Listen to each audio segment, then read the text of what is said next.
Yang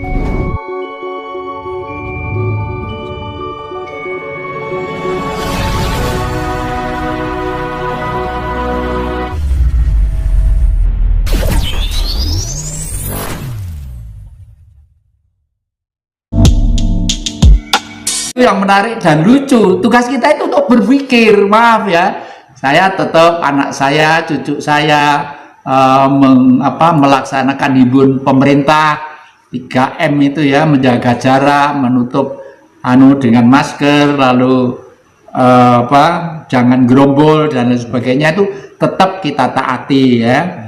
Anak saya karena juga punya satu rumah sakit yang bergerak di bidang sosial itu, jadi itu harus dilakukan juga. Tapi jangan sampai kita nanti itu justru hancur oleh situasi yang dipolitisir oleh pihak-pihak tertentu yang memanfaatkan sekarang ini kan di tengah-tengah pemilihan pilpres ya, itu banyak faktor-faktor X yang nunggang dalam kepentingan situasi ini untuk kepentingan mereka masing-masing.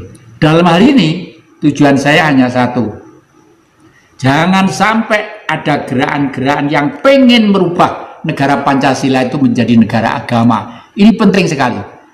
Oleh karena itu tadi saya bilang ukurannya melihat tokoh-tokoh itu adalah tahun 1965 dan reformasi ya. 1965 dan reformasi. 1965 adalah suatu peristiwa yang direkayasa oleh Blok Barat supaya Bung Karno runtuh. Kenapa Bung Karno harus runtuh? Karena pada waktu itu Blok Barat mengendai Irian Barat itu menjadi miliknya.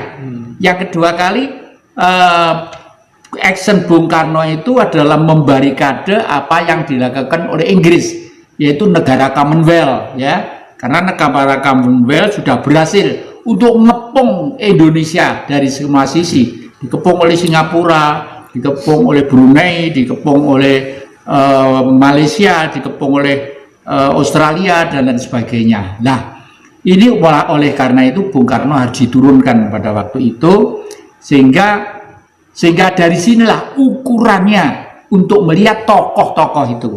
Jadi kalau tokoh-tokoh 65 beramai-ramai terdepan ikut menurunkan Bung Karno, sampai sekarang pun darah dagingnya itu masih darah daging yang anti terhadap Nusantara ini, dan ini harus diwaspadai. Artinya yang Jati menganggap secara tidak langsung mereka adalah pengkhianat bangsa. Betul, istilah Anda itu betul, karena Nusantara dan Indonesia adalah negara yang paling unik sekali. Kemarin saya mengikuti di suatu negara Rwanda ya, di daerah Afrika sana. Negara itu sangat miskin sekali, sangat miskin sekali. Negara itu penghasilannya pisang, ya, penghasilannya pisang. Terus suatu saat karena negara sana itu sudah dikuasai ratusan tahun oleh bangsa Ero-Cengkre. Ero-Cengkre itu siapa? Orang Jawa leluhur kita itu menyebut orang Barat itu Ero-Cengkre ya. Saya tidak mengatakan itu dari negara mana, karena sebenarnya negara itu klan-klannya, himpunannya itu masih merasa dirinya bangsa Arya yang cinta terhadap Nusantara. Tapi sebagai orang yang sudah menganut faham kapitalisme, kan mesti eksploitasi, menguasai. Nah, suatu saat idenya itu bagus. Orang-orang Rwanda, pisang itu ini andalannya, ekspor kan pisang untuk kehidupan rakyat. Pisang itu kalau untuk mengambil dari pohon alatnya itu kecil ya, kurang tajam, nanti banyak yang jatuh rusak, akhirnya kualitas ekspornya nilainya rendah. Udah, jangan khawatir, saya akan memesan guaman yang tajam. Akhirnya dia memesan di salah satu negara di Asia di utara sana ya. Itu tajam banget, tajam di impor dari sana ya, besar-besaran itu. Tapi diam-diam orang Ero-Cengkre di sana tadi yang sudah kuasa ratusan tahun mengatur bagaimana supaya rakyat di sana itu tawur dengan pusaka itu, dengan gaman itu. Akhirnya dijadikan dua kubu ya. Kubu satu misalnya, kubu satu itu kubu A, itu anting-antingnya di sini. Lalu kubu B anting-antingnya di sini. Suatu saat diprovokasi, Rwanda itu sebenarnya adalah tanah milik leluhur orang yang anting-antingnya di sini. Kamu tuh berhak menjadi pimpinan di sini gitu. Berhak menjadi pimpinan nomor 1 di sini. Kalau sekarang mungkin presiden apa gitu atau raja gitu ya. Yang satu juga diprovokasi. Sebenarnya Rwanda itu adalah negara miliknya orang yang anting-antingnya di sini, yang asli itu. Akhirnya diprovokasi tawur, bacok-bacokan gaman yang diimpor tadi itu. Sampai ribuan itu mati. Tapi setiap manusia mengalami sesuatu yang abnormal, yang Maha Kuasa itu sifatnya adil. Hadirlah seorang Satria Piningit, seorang insinyur yang dulu tuh pernah belajar di negeri Cina. Melihat keadaan di negeri Cina, dia sangat tertarik sekali. Akhirnya dia pergi ke sana, minta bantuan kepada negeri Cina. Saya kan sudah pernah belajar di sini. Cina begitu maju. Sekarang saya minta imbalan, tolong rakyat saya yang miskin, hidupnya kumuh, hidupnya ndak karuan, rumah-rumah berantakan karena di Afrika yang sangat tertinggal, tolong dibantu dari Cina. Bagaimana supaya Rwanda menjadi negara yang terbaik? Waktunya dikirim tim ke Cina, besar-besaran. Ahli ini, ahli ini, ahli ini. Sekarang ibu kotanya itu apa? Ibu kotanya itu termodern seluruh dunia. Dan negara ibu kotanya terbersih seluruh dunia. Income per kapitanya sekarang 10, berapa gitu, yang jumlahnya 0,4 berapa gitu. Berubahnya tajam sekali ya. Itulah, jadi apalagi dalam dunia global ini sudah barang tentu kita membutuhkan suatu kerjasama satu dengan yang lainnya. Akhir-akhir ini kalau saya cermati kok masih ada beberapa kelompok yang mengarah supaya kita itu anti Cina. Ini kalau kita dia anti Cina, konotasinya itu rame lagi. Seperti pada waktu tahun berapa gitu ada anti Cina. Akhirnya toko-toko dibakar, ini dibakar, ini dibakar. Itu sebenarnya adalah perbuatan yang tidak baik, akan mengulangi peristiwa tahun 66-67 yang lalu.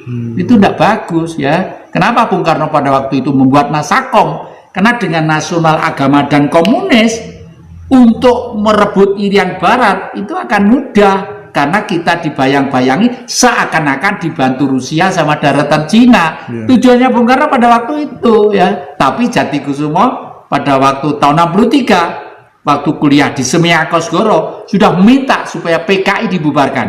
Dan Bung Karno sampai tindak ke Blitar marahi saya gitu. Nah, baru saya ngerti bahwa Nasakomnya Bung Karno tujuannya seperti itu.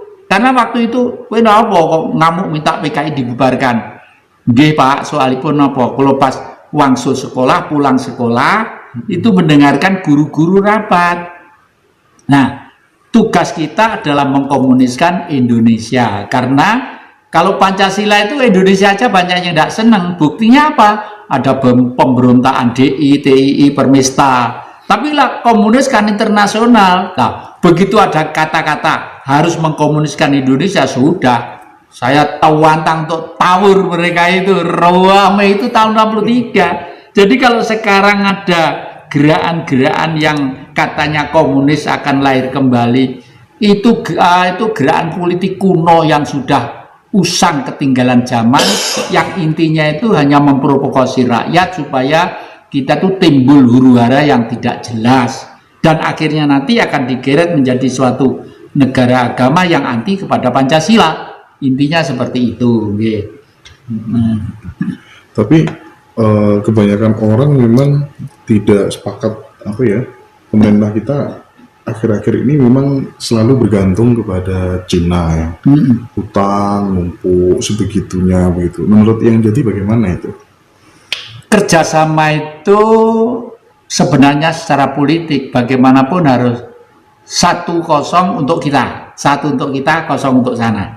Kalau sampai kita utangnya banyak karena kerjasama, berarti pelaksanaannya yang keliru, ya, pelaksanaannya yang keliru. Jadi misalnya Indonesia itu kerjasama dengan Cina hanya butuh supaya diutangi ini itu yang keliru. Dan itu nyimpang dari cita-cita kemerdekaan. Iya. Oh, kita tuh lebih kaya kok, lebih kaya.